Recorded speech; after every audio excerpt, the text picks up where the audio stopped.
Netcasts you love. From people you trust. This is Twit. Bandwidth for Ham Nation is provided by CacheFly at CACHEFLY.com. This episode of Ham Nation is brought to you by ICOM. For more information, visit icomamerica.com/hamnation.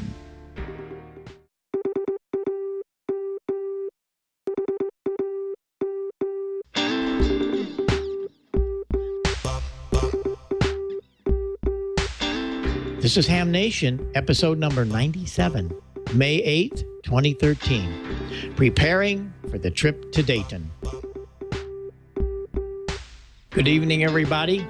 It's time for Ham Nation, and I'm K9EID. I'm here in the Ozarks in Pleasant Hope, just up the street from Springfield, Missouri. And tonight we're going to be talking about getting prepared for Dayton, Ohio. And as everybody knows, on the old parking lot of Hera Arena, we have a great time with the flea market, and I don't know how many hundreds of vendors, but a lot of them. So I hope that you're getting prepared. Also, Gordon West in good old California. Gordon, I bet you're all ready to go, aren't you? WB6NOA. We are dressed and ready to head off to Dayton. We have our official Dayton pins, thanks to Joe Levine. This is the one that we had a couple of years ago. This is the one last year when there was a slight little leak in the plumbing in the middle of Dayton.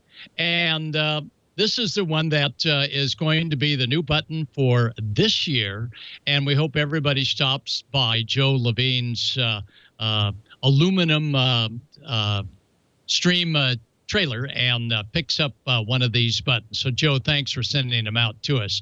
So, Bob, yes, all of our guests will have their bow ties, and we will be looking forward with our bow ties on to seeing all those that come to see us at Dayton, and where we all get to see all the latest stuff that's out there. Back to you, Bob. Well, we're looking forward to another great year of Dayton, and especially with the Ham Nation crew. George will be with us. George, you got your soldering iron ready? We're ready for you and your soldering iron, that's for sure. Well, I was hoping I could pick up a good deal on one while I was there, Bob. There was a place out in the flea market last year. I had a sign that said soldering stuff on it, and that was probably my first stop. Well, I'm going to take mine with me, but mine's not for doing any small stuff. I was soldering a coax connector on my Mobile today, so that's why I got out the big dog. But you're okay, and I'm sure you'll be able to find some. Roaming around in the parking lot is always fun, but I don't get to do that because I'm too filled up inside. And back at home, Don, you're going to be taking care of things back here. Is that right? You're not going to make us this year to Dayton? No, I'm all dressed up and nowhere to go, sadly. So no, I'll be here while the cats are away. The mouse will play. Oh, look, I froze. Isn't that nice? It's not that cold here. No, we'll hold down the fort while y'all are out there having fun. So enjoy yourselves. Yes, somebody's got to watch things while we're all gone. So we appreciate you being here next couple of weeks. That'll be great. And of course, on the 29th of this month is our 100th show. It's going to be a blockbuster. We're going to have a lot of guests. We're going to have some special guests, and who knows what's going to happen on that night. But we want to fill you in a little bit on what's going on. Gordon, what have you have as your list of some of the places where the guys can tune in and watch the proceedings or see what's going on? You have a list of some webcams and things there? Actually, Bob, we lost Gordo. We're trying to get him back right now. Oh, okay. Well, I know for a fact that ICOM is going to have a webcam the whole show. So you can get a little bit closer to that action live with watching that. And the whole crew is going to be on from ICOM. Contest University. And, you know, we've talked about Contest University. We've had K3LR and some of the guys on that really have been the father and the dreamer of this incredible thing that happens. It's a class. And it's not just to learn how to work contests. It's how to put your station together, a top-notch station, I might add. And they do this every year down at the Crown Plaza on Thursday, May 16th. They'll be doing it. And they sponsor a lot of the things that go on. So you can look up contestuniversity.com and get more information there. D-Star is going to have a lot of things going on. And, of course, there again, ICOM will have most all of that stuff up on their website. So if you want to go check all that, you'll be able to do that. But there's going to be a lot of activity around that. W5KUB. You want to look in on what Tom's doing. He does this every year. He takes off on, I think, Wednesday in his car, and you can follow him and APRS and all kinds of other things. And you want to look at that too. So that's always fun to drive along with W5KUB. Tom is a great guy, and he'll be, of course, again transmitting live from Dayton. And that's going to be fun. George, you and Tom are good friends and stuff. You know any special things that Tom has planned this year? I don't think Tom is going, or Tom KUB. I was thinking Tom HQA Radio. Tom HQA Radio is not going. You know, he streamed all the Contest University stuff last year. And I haven't talked with Tom Medlin. He's been so busy getting ready to pack up everything and head up that way. He is going to be over in Audio Alley, I think, near us. So he'll be indoors this year. And I assume he'll be rambling around just like he always does, too. Yeah, he's right around the corner from Audio Alley, just at the top of the ramp. So we're excited about that because he'll be close by. So that'll be a lot of fun. We'll see how that all works out. Well, I got a couple of things here that you'll want to follow, everybody. I've known Al for I don't know how long. W0ERE. It's back in the 60s, let me tell you.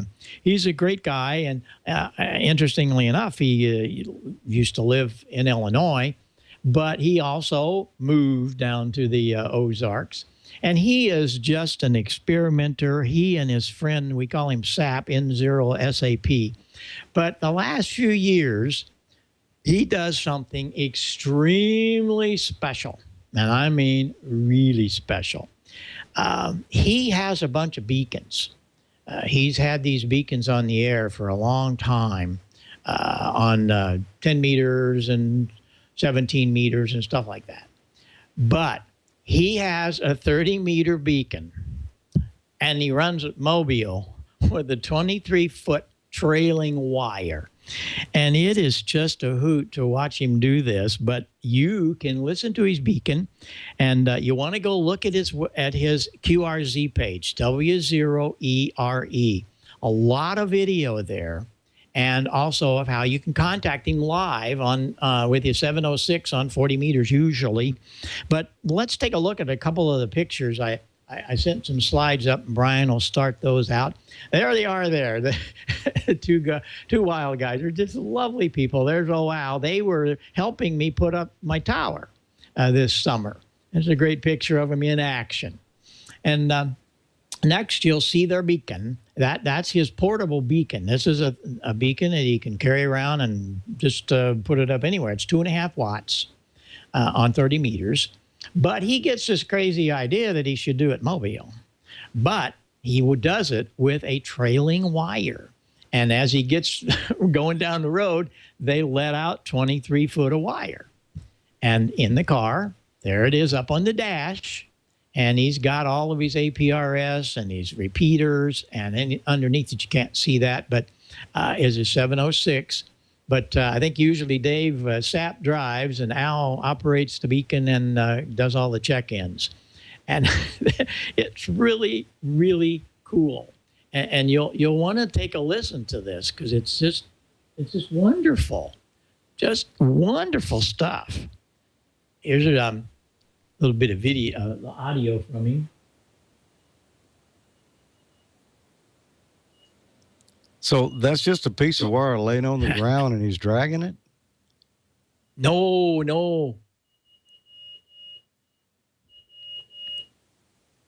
No, George, what it is a piece of wire. He hooks it up on the top of a Hustler antenna, but instead of the coil, it's a piece of wire.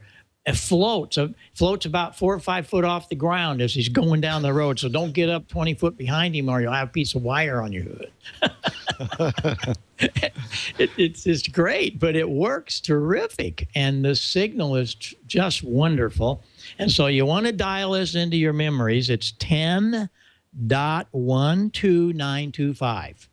10.12925.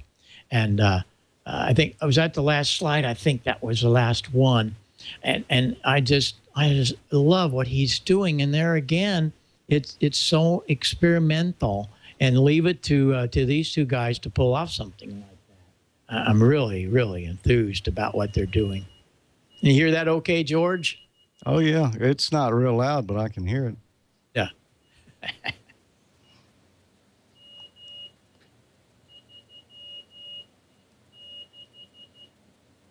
Yeah. Well, you'll want to go check it out, everybody, because these guys are, as I said, they're experimenters of the first right. I love it. I love it. W0ERE. Look up his QRZ page, and you'll see you'll see a lot of videos of the beacon in use and so on. So I wanted to let you guys have some fun. That's going to be a great time. Well, along with that, on Tuesday, I drive to Dayton. It's going to be a long drive from here, but I'm driving. And I wanted to put a mobile together. But how do you do this with a new car and you don't want to drill any holes? Well, thank you, MFJ, because they have come up with the way to do that. And here's how it happens. Let's go through some of these slides, Brian. These are there's what we have with the car. I mean, you know, what do you do? Now notice the little red arrows. There's 2 pieces of Velcro. That's all I had to do inside the car. No holes, Velcro. All right. Next, we get a view of the actual head of the 7000 mounted on that Velcro. And it just fits perfectly for where I want. I still get to use my water bottles, too. I can put them in there. And then next, you'll see the close-up of that and how compact it is, and only one wire running under my seat, which is where I put the transmitter. And next, we'll see the mount. That's the secret. I found this. This was cool because you can't just use the head. That won't work. It's got to be at an angle. That was a piece of plastic that they had out in in Home Depot that it was a display holding up cards for hangers and stuff. And it was just a piece of display, and they were throwing it away. I got another shot of that here. And it angles it. And there you'll see it. That's the top side of it.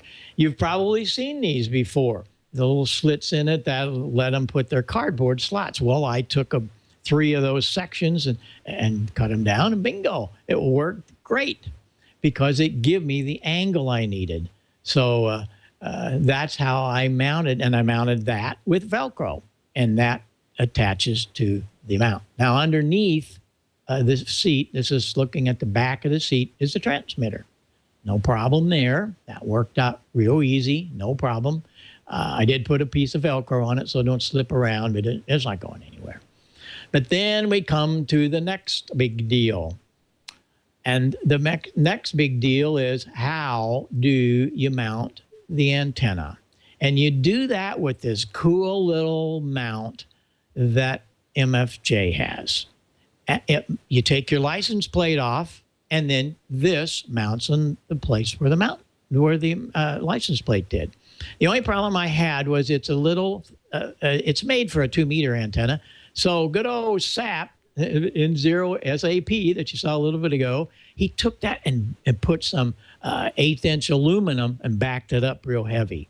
Now, there is something everybody has to have in your mobile. The MFJ 259 antenna analyzer. I carry it all the time because you can tell exactly where your antenna is and keep the SWR right where it should be.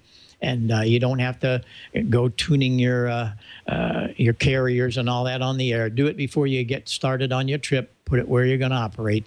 And usually the antenna is broadbanded enough. But boy, that's a real help. And of course the whole and there it is, the towering glory of the Hustler antennas. I've got 3 or 4 different resonators, 75, 40, 20, 10, but I'll be using 40 and 20 most of the time.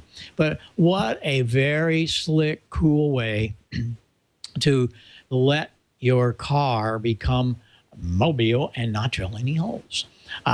One thing that I did note, though, is that with a heavier antenna like this, most license plates got little plastic things that go in the body.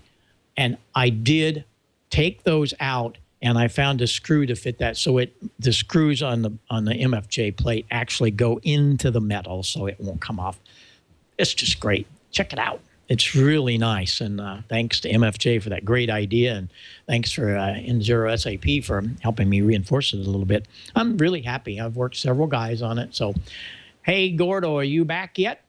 I am. Yeah, I pushed the wrong button, but that is very, very cool, Bob, and a great way of installing that. And Joe Levine, I had a brain fade. It's an Airstream that you can get these great little buttons at. So be sure and check them out at Dayton. Now, when we're at Dayton, again, look for those of us with a bow tie and follow us to some of the demos that we'll be doing in our own booths. And Bob has his new book. Look at this. Congratulations, Bob. It reads well, and I'm just delighted to see that your new book is out and playing. And boy, for those wanting to get on VHF or HF, the book tells all.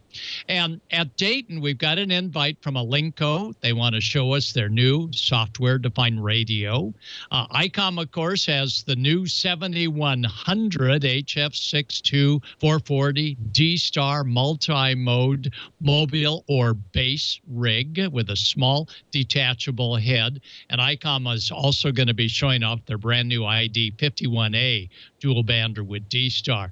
Kenwood, Bob, has that big, hefty radio, and Phil says, come on by. Don't even try and lift it. The TS990S, high frequency plus 6 meters, about 60 pounds of radio, AC power supply built in. Yahoo! A little too heavy to cart off, but we can't wait to see it. Yaesu says, look at our DX3000 HF plus 6 meters, and I think you've got one, Bob, in the background. Yaesu also is going to be showing off a brand new rig, the FTM 400DR. It's a VHF, UHF, mobile or base, the head remotes. It's got APRS built into it, and the DR tells me that it's probably going to have digital. Remember, Yaesu's coming out with their own digital, the C4 FM FDMA, and that's built in, of course, in their FT1 DR that they're going to be showing at Dayton. So it's going to be interesting to see what happens with the Yaesu digital format, which is different than the ICOM digital format. And we're just going to have to wait and see where Yaesu's going to go with it. But knowing Yaesu, they're going to do something exciting. Wushan may be there, and they've got their new commercial UV6X, new Pactor modems from SCS. RT's got that brand new programming software. West Mountain Radio with every accessory you needed to ever have. Don Arnold, W6 GPS, will be there with AvMap and showing how AvMap and Kenwood radios really make a fine pair. ARRL will have their Travel Plus repeater directory guide that will take repeaters on a route, and you can punch them right in, and your radio via software from RT will automatically load them on your route. There'll be ham exams, and we'll be giving out certificates for those of you that take and pass the ham exam. Just come on over to the W5YI booth. And Radio Club of America, Carol says we're going to have kids and a robot in our booth. So check it out, plus with Ms. Perry's seminars on both Friday and Saturday. So we look forward to seeing all of you, and I'm going to turn it back to Bob, because, Bob, you probably have the exact schedule, you and George, of when our Ham Nation casts will be taking place from the Ham Nation booth. And again, folks, look for those of us with a bow tie, and we'll be looking for you, Bob. All right. Good stuff, Gordo. We'll have to keep a track, see if I can sneak out of the booth for a little. Well, we're very, very blessed that Dayton, DARA, the club, has allowed us, Ham Nation, to come onto the floor and have a booth there. And they were going to put it in Audio Alley. If none of you know about that, Heil Sound's been in that spot since around 78, 79. And it was just a hallway that goes between several of the halls. And it's just a nice little low ceiling hallway. Well, I have been in that spot since then. I've never moved, except instead of one booth, it now becomes, I think there's 8. 9. It's about 100 foot long. But anyway, we've been there so much that the proprietors of the Hera Arena, they call it Audio Alley, because every year, oh yeah, there's a guy with the audio stuff. Well, one of the reasons is not just Heil Sound, but you'll find all the audio guys there. Julius Jones, W2IHY, Time Wave will be there. W4RT, and they do all these different audio things. So we're all kind of in this really nice place. It's got a low ceiling, and it's not so noisy there. That is where Ham Nation will broadcast on Saturday. We don't know the exact time. I will have that for you next week. Leo will give us the exact time, because we're going to get to join Leo for a couple of minutes on his Saturday Tech Guy show. And we're very honored to be able to do that and speak to his audience for just a couple of minutes from the floor of Dayton, like we did last year. But on Friday, we're going to be doing a workshop forum, and that's going to happen in room 3. That's room 3 at 2 o'clock. And the whole team is going to be there. We're so happy. All 4 of the after-show nets are going to be there. All the net controls will be there. And we're very excited. Mike will be there, Dale, Al, and, of course, Bill, K5LN. They'll all be there. And George, Gordon, Julian, gosh, I'm going to miss somebody. We're all there. I think our Wikipedia Dan's going to be there. So who knows? Anybody that has any interest in Ham Nation will be jamming this room. So look for us there if you're going to Dayton. 2 o'clock on Friday. And we'll see how we can do about getting some of that information to you next week on the other show. But Saturday, if you be watching Saturday afternoon, if you check into Tech Guy Labs with Leo, you'll see us, and he can tell you also when we're going to be on there. So we're happy about that, and it's just going to be such a great thing. Viasat is bringing their Speedy there. I'm not sure if Brian has that picture of Speedy. They have this wonderful demo trailer, and it's got all kinds of communication stuff in it that's via their satellite network. And that's where the inside of that you see on the screen, that's where Mike and the guys will be doing a remote. You'll be able to work WT6H and all the guys from there. They have special call signs that the FCC has given them. And we're so, so happy. They've worked very hard, and they're going to be in that trailer that'll be out in the west part of the flea market.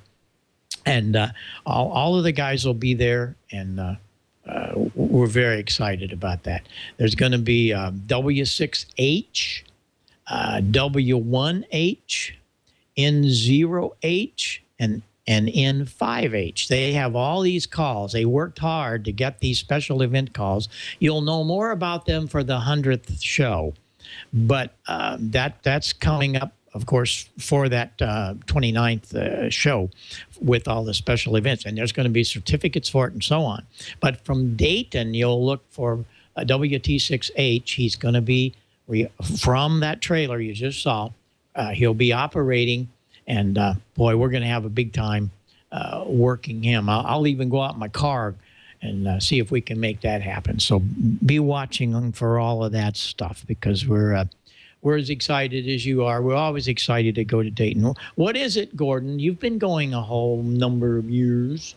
What is it about Dayton that gets in your blood about this time a little earlier? What propels us each year to go to Dayton? It's really great, isn't it? Why do we get so steamed up to go to Dayton? Bob, I think it revolves around one word: stuff. A ham cannot have enough stuff.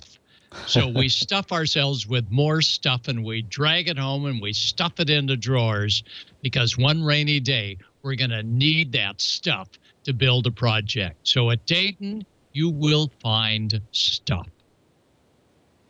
What, George, if you have to have stuff, you're the stuff guy. I mean, do you take a little wagon when you go out to buy all of your part? What do you do, Gordon? Or, I mean, George, what keeps you so propelled about going to that wonderful place we call Hara Arena? Well, you know, Bob, I think it's kind of like nature. You know, the birds fly south for the winter, and we all kind of fly, depending on where we are, to Dayton in May. And yeah, it's a great ham fest. There's really, I've never been to anything else exactly like it. All the new manufacturers are there of the new gear, but there is so much stuff in that flea market. If you need a little part or something and you can't find it at Dayton, there aren't any more. Oh, and I want to know. Or you don't need it. Is Gordon going to have those fried pickles this year? Yes, we thought for Dayton that we would go ahead and maybe fry a pickle or two at the Ham Nation Forum. So be prepared. Be prepared. Oh, gosh. And Don, you're going to sit back here and watch all of this and make sure that the gates are closed when we come back in. Is that right, Don? Yeah, I'll be holding down the fort. You know, I first started going to Dayton in '99, and I went every year from '99 to 2008. And then in 2009, it was our 25th wedding anniversary. So my wife and I took a trip. So since then, I've been on an every other year schedule on even years. And 2013 being an odd year, this is my year to stay home. So yeah, and I'm Jones and I'm itching. I really am. I'm going to be all over the HF radio trying to contact all of our special event stations. So believe me, I'm missing it. I'm living vicariously through you guys, big time. Well, you'll want to be sure to watch out for, go up and look at W5KUB, because Tom has a webcam. He keeps it on 24 hours, I think, up there, and he roams all around, so you'll get to see a lot of things. And it's a great way to attend Dayton is through Tom's webcast, so that'll be cool. Oh, golly. Well, I could be here all night talking about Dayton. My first Dayton was 1959. I was a young teenager, and there were 600 people in the Biltmore Hotel in downtown Dayton. It started in '52, and it just has grown over the years. In '64, when they built the Hara Arena, they moved it out there, and it's just become a mecca every year, and it gets larger and larger. And these are people from all over the world. That's what really motivates Sarah and I. We have so many people come to our booth that hardly speak English, and many of them have a translator with them. We're not talking Bob, one or two. We're talking. You know what I experienced the first Dayton that my friend Steve and I went to in 1999. We're inside the main arena, and all of a sudden we hear what sounds like Clydesdale's coming up behind us, and we turned around and there were 5 or 6 guys from Holland. and they were all wearing wooden shoes and just chattering away in Dutch. It was like the most surreal thing we've ever seen in our life. All these guys are clopping around with these wooden shoes on. It was, you never know what you'll find at Dayton, and it's amazing. It really is. It really is something. You cannot describe it. No, it's not probably the cleanest place in the world over the years, and it's derailed a little there, but we don't care. Hams, we really don't care. When you're looking at the new transceivers or the new SDR or the new antenna or the new microphone, I hope, headphone, I hope, but who cares? It's Dayton, and then you get to take it back to all of your friends, and that's really the fun of it. I think it's just wonderful. And Gordon, when was your first year that you attended Dayton? 71 was my first year, and I don't think I've missed a single year at Dayton. Wow. What about you, George? What was your first year? 2012. I didn't go till last year. I'd been hearing about it, for 20 years or better, and just had never made the trip. Tommy and Jimmy went one year and came back telling me about it. And last year I just had to go, and it's one of those things that's on my perpetual calendar now. If there's any way I can get there every year from now on out, I'm going to. I don't remember the 59 Dayton that well. I was only 3 years old, so I'm going to make up for it now. Cut it out. You're going to show that I'm just an old codger, an old man, which I am. But like I tell a lot of people, I look like I'm 40 and I act like I'm 12. So like Joe Walsh tells me all the time, that's okay. You can do it because you act like you're 12. Okay. Well, anyway, I have so much fun. And thank you for letting me share it here every Wednesday night and whenever you hear me on the air. Well, we're going to head down to Dayton. See, I talk about it's in my brain. I wish. We're going to head down to Don, and he's going to tell us about some news because, Don, I do think you probably have other news than Dayton this week, right? Yeah, we have a couple of items. You mentioned quickly about Tom, W5KUB. Tom always does the Huntsville Ham Fest, which is exactly 3 months past Dayton, 3 months after Dayton, third weekend in August, and that's where we do the Amateur Radio Newsline Young Ham of the Year Award. And he always broadcasts that live along with the rest of Huntsville. So, yeah, we're greatly indebted to W5KUB. W5KUB.com is a great website. So let's go ahead and get into the news of the week from Amateur Radio Newsline. From Amateur Radio Newsline Report, number 1864, these are the Ham Nation headlines for Wednesday, May 8th, 2013. IARU Region 1 held its interim meeting in Vienna, Austria, the weekend of April 20th through the 21st. HF topics included preparations for the WRC-15, which includes the possibility of a worldwide amateur allocation at 5 MHz. Other proposals included trying to align some of the HF band plans between regions and the De-Expedition Code of Conduct. A number of other papers covered contest matters, support for newcomers via JOTA, operation of unmanned stations, and discussion on a possible band plan for the new 472 to 479 kHz amateur allocation. For VHF and microwaves, there were a total of 34 papers, which covered technical operating, band planning and contest matters. Areas of focus were improvements to IARU contests and accommodating digital voice, beacon and TV development.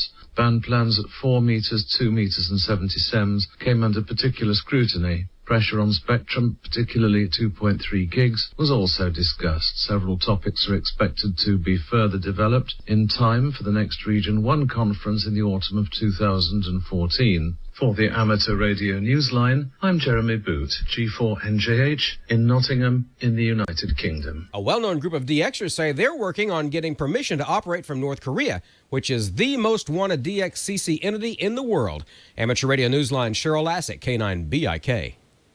The Intrepid DX Group, in partnership with the Worldwide DX Group, says that for the past 4 years that they have been working with professionals in the business and tourism industries who are actively doing business in North Korea. In a widely circulated press statement, the organizations note that they have prepared a comprehensive, multifaceted proposal which has been delivered to the North Korean officials via their emissary located in China. Also that several members of the combined group's leadership and advisory team have made multiple visits to the region and are advising the overall groups accordingly. The DXers say that they are using the same techniques that were successful in opening up Kurdistan, the South Sudan, and Yemen to de-expedition activity.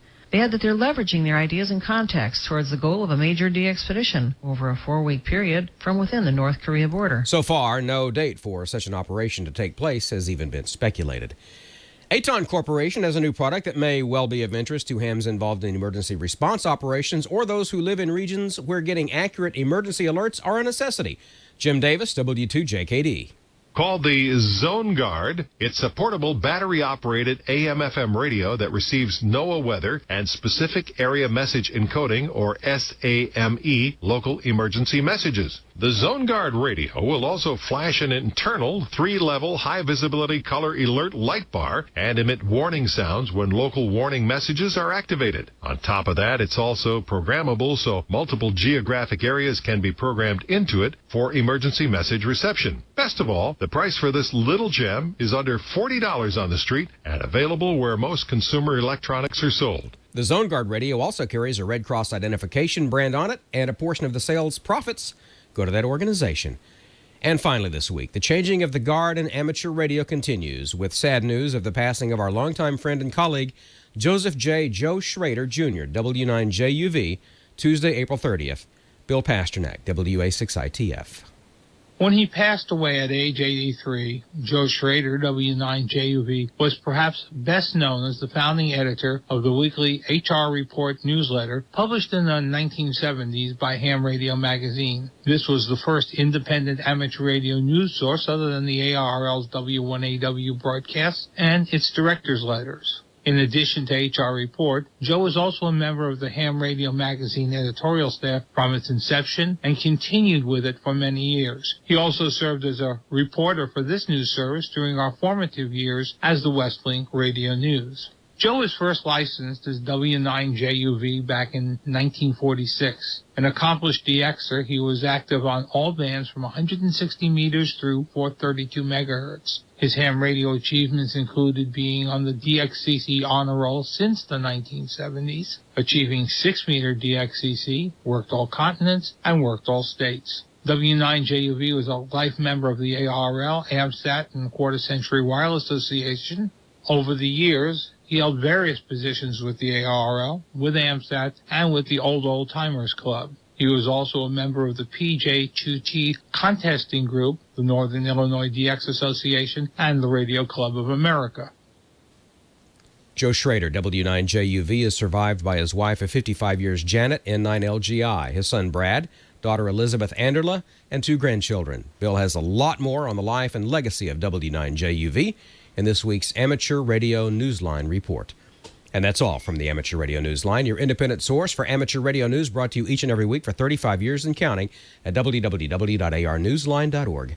I'm Don Wilbanks, AE52W 73. We'll see you next time here on Ham Nation.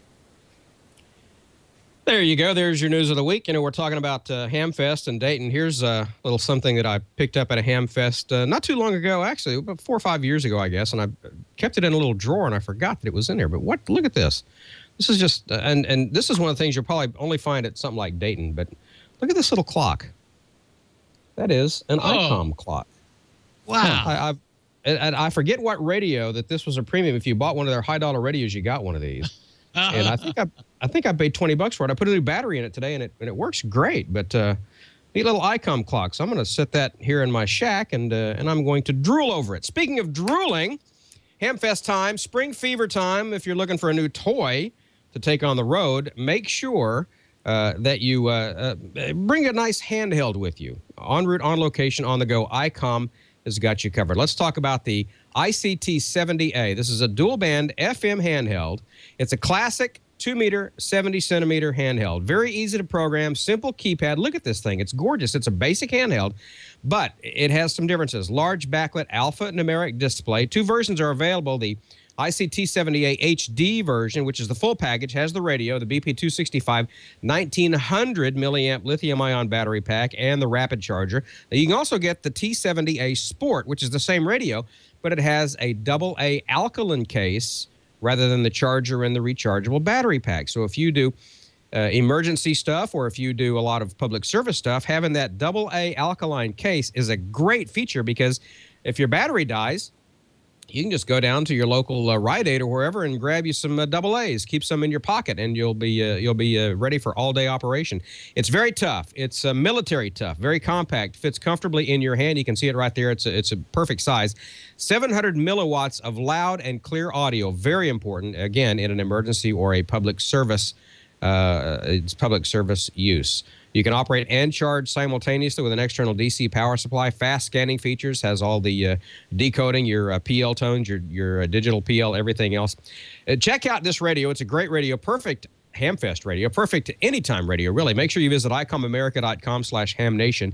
You can find more information on ICOM's line of HF, VHF, and UHF radios, including the T70A, the ICOM 7000 that Bob has in his car and I have in my Jeep, and just everything that ICOM has. And you can also enter in ICOM's weekly drawing for ICOM swag like T-shirts and hats, including this one right here. Check this out. Come back to me real quick. This is the giant ICOM T-shirt of love. This is I can't see my screen, but there you go. It says ICOM Ham Crew on it, and the back is just as cool as the front because it's exactly the same. So this is the shirt that you can win from the ICOM swag site there, icomamerica.com/hamnation. All the official rules are there. Check out all the previous winners and find out more about that. And of course, now George has information on the big drawing, the monthly drawing that they have from ICOM with the radio. George, you want to pick that up for us?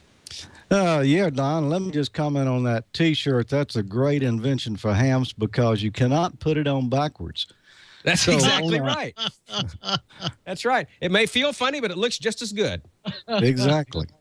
On the monthly contest, we've got a great prize this month coming up. And remember, you can register after each episode of Ham Nation. So there's 5 episodes in May. That means you can register 5 different times. So after the show tonight, go to icomamerica.com/hamnation and register. And you could possibly be the lucky winner of this month's prize, which is going to be a great IC V8000 75-watt VHF mobile. It's the most powerful mobile in its class. It's got dynamic memory scan, exclusive weather alert scan. It's easy to operate, and it's got the power you need for the ultimate 2-meter mobile experience. That's going to be a great prize for someone. So get your name in the hat for that. And, you know, I've been building that AM/FM radio kit, and a lot of our viewers have been building along at home. We took a break last week because I ran into a little snag in it, but I finally figured that out thanks to the help of the folks at Alinco who built that.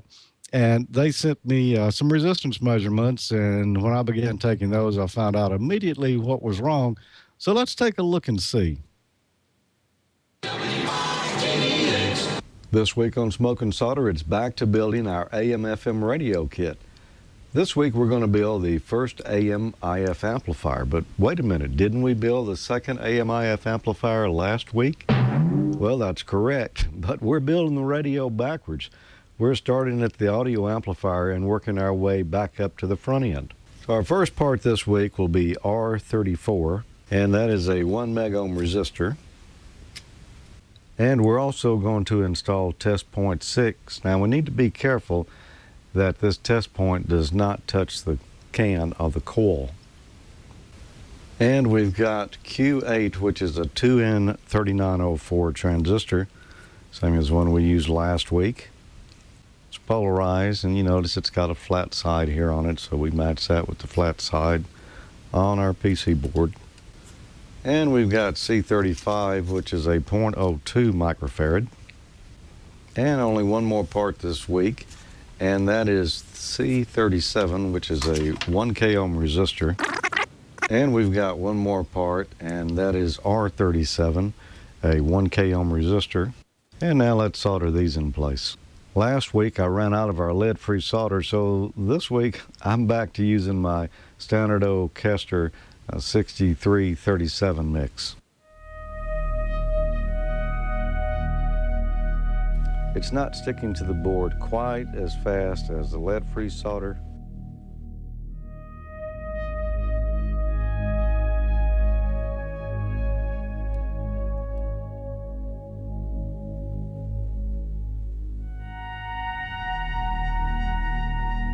And that's it. So now off to the testing stage. Our first test here will be to check the bias voltage on Q8.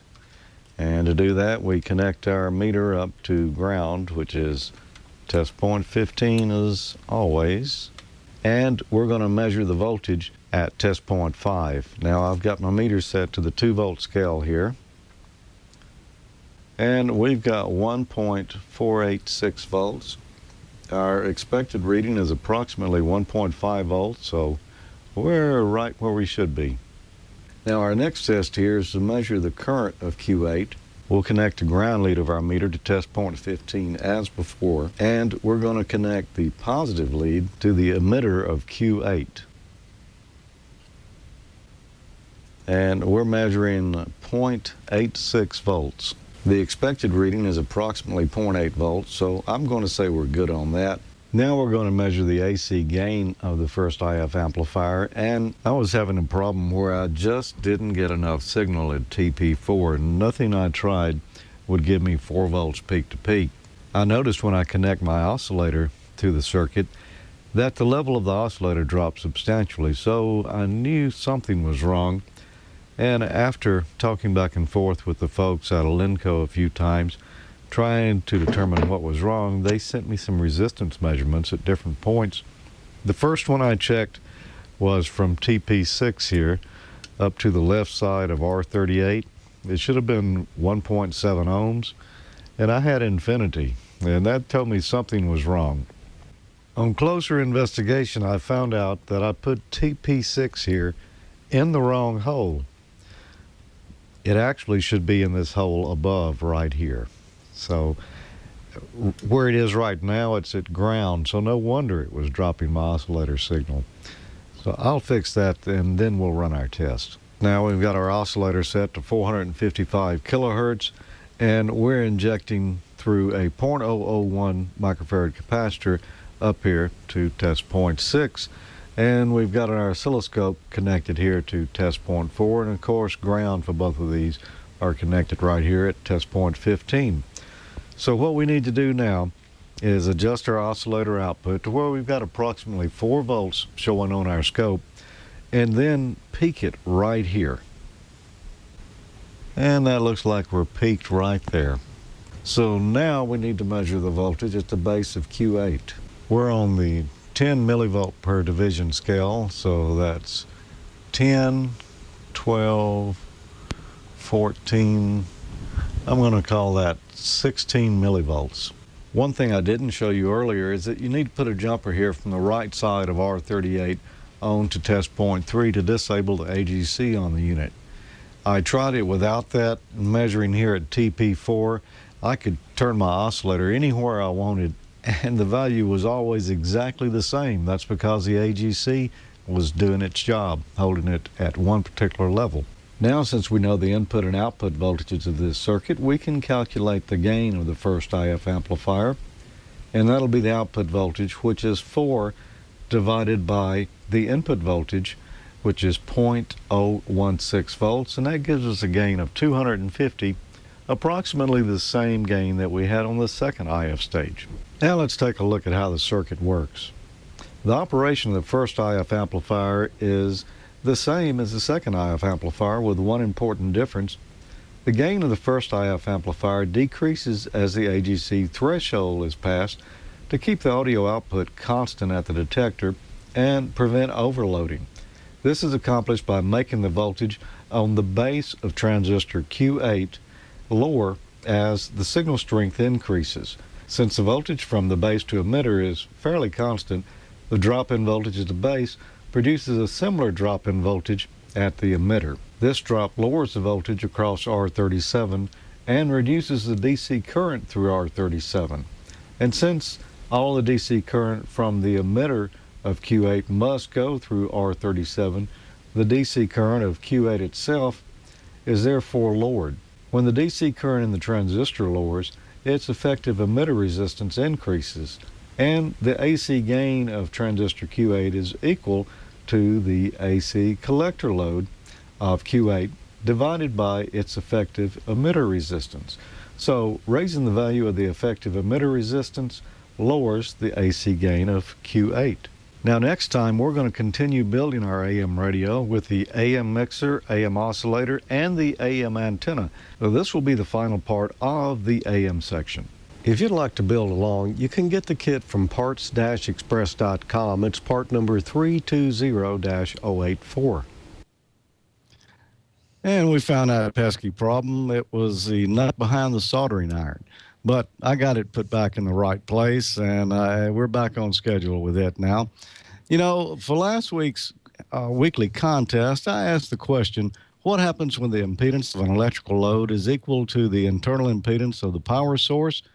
Well, we had a winner in that contest, and it's Larry, WB9KMW, and he said, I believe the source can deliver maximum power to the load. And that's correct, Larry. Congratulations.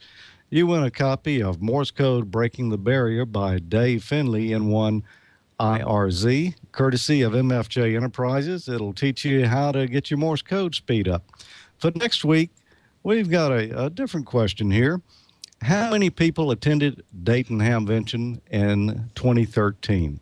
If you think you know the answer to that, send me an email to hamnationcontest@gmail.com, and we're going to give you a copy of Constructing HF Wire Antennas, the great book by Jerry Busting that you can find at your local ham radio dealer. And one other ICOM contest we've got going on, we're going to give away for Field Day an IC 7200 HS transceiver, the one sitting right over here, or one like it. This one is in olive drab military color from Gigaparts Custom Paint Shop.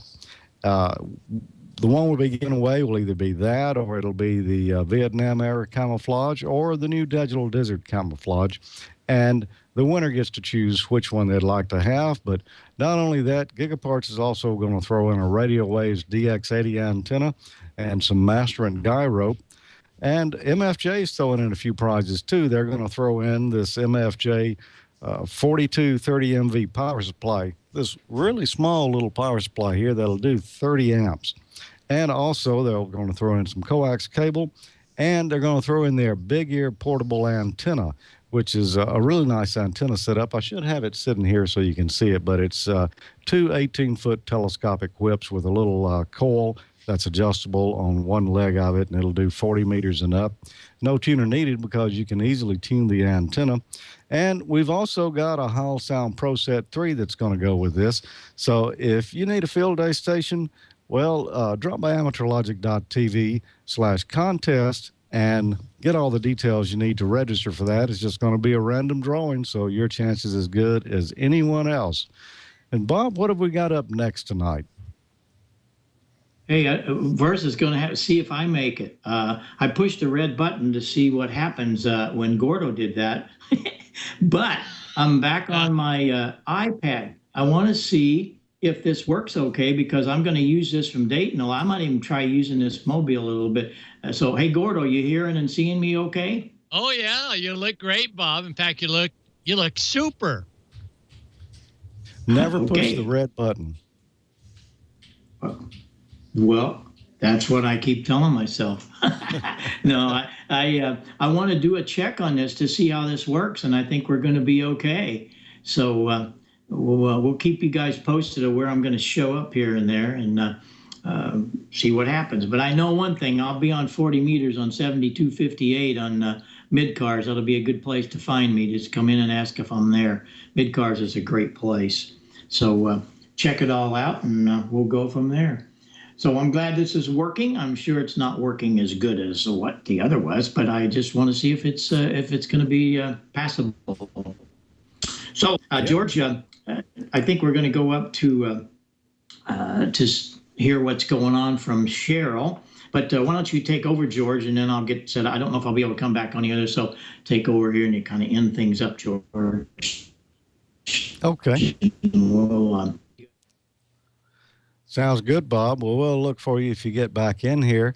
Cheryl, are you with us tonight, and do you have any great questions? Hi there, George. Yes, I'm here. Hi, Bob. Hi, Gordo. Hi, Don. And hi, Ray. How are you tonight? And 9JA. I am here and welcome, chat roomers. Nice to see everybody in there tonight. Yes, there's some pretty sterling questions here, and you guys have presented a lot of great material tonight. And talking about Dayton is always an all-time favorite after all. So anyways, let's get started here. First off, for Bob, we would like to know, Scott, KD4EBL, and I would like to know, would you be signing books at Dayton? And if so, when and where? Is that a yes or a no, Bob? And Bob is not here, so I'll answer for him. And perfect. I'll say yes. He'll be signing those books if you can track him down there at the Hall Sound booth. Gordo and I will make sure that he signs it for you. Roger that. He'll be signing. Excellent. Perfect. Thanks, guys. That's a confirmation. Then we got thumbs up for the signing there. Not sure where, though. We can't give that as a confirmation just right now. I'd like this to go to you, Gordo. Hi, Gordo. You look really terrific tonight, I must say. You've outdone yourself there. Very nice. Nice smile, too. Okay, if we have KC0EBL, Steve, he's wondering if you might have done any work on the Armed Forces Crossover Day. I'm not sure what that is, but planning to work it for the first time this year. That was from KC0EBL, Steve. Oh, yeah, that was cross band where we would listen into their band and they would listen into ours. And yes, every year I try and take part in that as a member of Navy Marine Mars. It's always sort of fun to play both ham radio as well as military radio all in one. Back to you, Cheryl. Great. Thanks, Gordo. And then I just wanted to put this comment out. This came from KF4UTH Tom. He really got me going in the chat room here. He says, since he cannot go to Dayton, what can I drool on a few things for him? That's pretty cute, but I may or may not be going. So that's not confirmed for me to do that, Tom, but I just wanted to bring that to light here tonight. And, since we don't have Bob on here, I can't pose some of these things that I would have, but that's okay. We can always hold him for back. Are you back with us, Bob? Bob is not with us quite yet. Okay. All right, thanks, guys. And WA6UHA has a question, and I think that I'd like Gordo for you to catch this one. You might have it in the tip of your tongue. The beacon frequency again? That's what he writes in the chat room. The beacon frequency. Do you know that? That was on 10 megs, and no, I can't remember exactly what the beacon frequency was, but in 2 days, simply play this portion of Ham Nation over again. It's Perfect. 10 point something or other. Okay, very good. Yeah, there's always the replay that will come up for you guys to catch that. NA5C, Steve shoots another one at you, Gordo. I said you were kind of like all eyes on you tonight. I specifically asked for questions for you tonight. He says, how many pickles are you going to plan on frying on Dayton weekend? Do you have a number, or would you be doing that at all, maybe? Well, our record is 4 pickles. That draws about 8 to 10 amps at 110 AC. I don't trust the wiring at Hera Arena to quite handle that amount of current, so we may only do 1 or 2 off 110 volts AC. 1 or 2. I believe you, Gordo. I really do. And someone else in there made just a comment about it, and they said, will the pickles be purple? I really think they'll be green to start with. Isn't that right? They'll be green, but because they have sodium, absolutely correct, they will glow purple. Wow, that's really nice to know. There you go. I think I've seen that once. You had it on Ham Nation one time from an older episode. It was really kind of neat. Okay, let's move on. We have Nick Tesla. He says, that's his handle in the chat room. He says, what's the opinion on D-Star? Some say it's a hype. Some think it's the future of amateur radio. I came back with D-Star as great network for hams to contact each other with little investment or restraint on antennas for HF radio. Is it a big impact on ham radio right now? Is it popular? Is it growing? I'm going to give that to you, George. It is growing. You know, when before I got into D-Star, I really didn't know, but now that I've got a radio, yes. You can always find some activity on there. I know a lot of people not really on board with it, you know, saying that they're going to wait or that they don't think we need digital. But if you get on there and listen, you'll find out there's quite a bit of activity there, and it's growing all the time. Oh, thanks. Perfect. Very nice to take the helm on that one, George. And I'm going to throw another one at you from Web 5132 said, will anodizing an aluminum antenna hurt its performance at all, George? I don't believe so because, television antennas are all anodized. What do you think about that, Gordo? No, I think the skin effect is going to flow just fine through both anodized as well as bare aluminum. Not a problem. All right, then. And two more questions. And one is a question for you, Gordo. K5LN Bill, I know you know who that is. He asks, can you please let the chat roomers and the podcasters know and our viewers know where to find out more about the special event to look up the calls on QRZ? I think he's talking about the special event station. Could you shed a little more light on that, please? Okay, what we're going to do is next week we'll have all of the call signs. So I guarantee, and Bill, I'm glad you brought that up. We will repeat all of the call signs again and where to QSL for the great QSL cards that we'll be coming up with. So we'll have that information a week from tonight. Okay, perfect. Thank you. I've had a little preliminary look at some of those cards and certificates, and they're coming around quite nicely. The guys have done a really fine job on that, and thank you for all your time and talent on that, guys. And here's one for George and then Gordo, because he said, question for the group. What is the coolest clock you ever have had in your shack? Starting with you, George. Go ahead.